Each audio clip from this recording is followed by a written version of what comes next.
Sorry na late ako. Di ba may flight ka pa?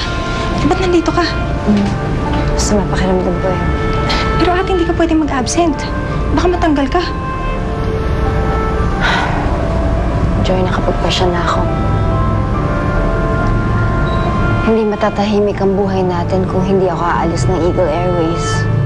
Parati ako guguluhin ni Aurora, mami ni Rigo. Si Rigo, parati ko makikita, kaya mahirapan akong kalimutan siya. Mas makakabuti siguro ito para sa atin ni Felix.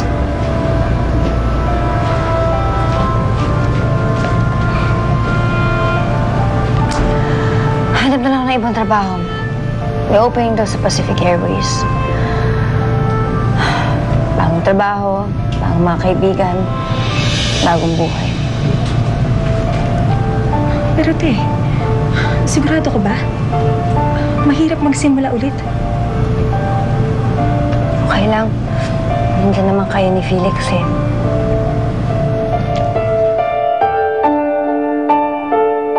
Talaga ho, mga Don? Kawawa naman si Marge. Paano niyang babayaran lahat ng yun? Hindi ko nga alam eh. 300,000. Saan naman kukuha si Marge ng ganung kalaking pera? Pambayad dun sa singsing ni Ma'am Gloria. Malubha na nga yung sakit ng pamangkin niya. Ito ngayon, pinagbibintangan pa ang magnanakaw. Hindi nga naman. Nawala kasi yung singsing ni Ma'am Gloria. Hindi niya alam kung sino kumuha. Sino kukuha nun? Nga pala, may isa pa. Yung sing-sing na binigay mo kay Marge, na kay Aurora na. Okay, bye! Sige mga Don, una na ako ha. Ay, sige. Sorry.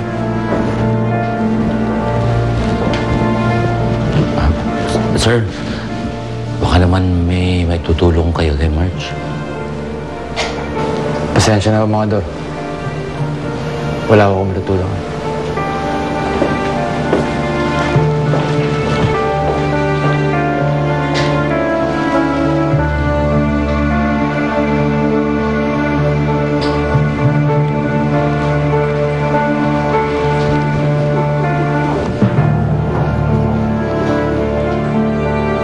Hello? Sir Xavier? Iho!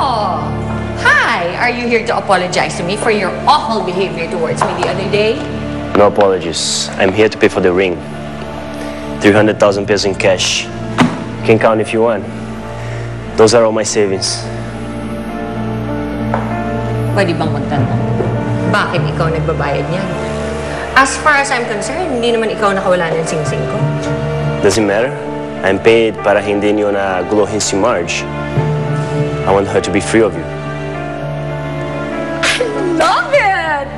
Xavier, bakit ngayon mo lang pinagtanggol si Marge?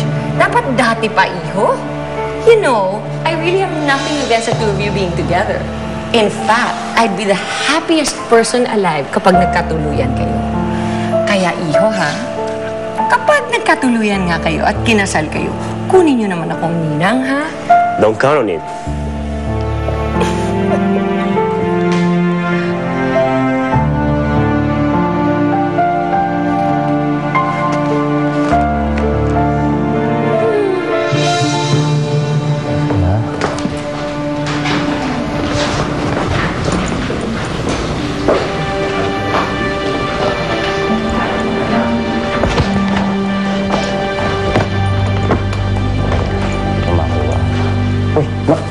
Marge,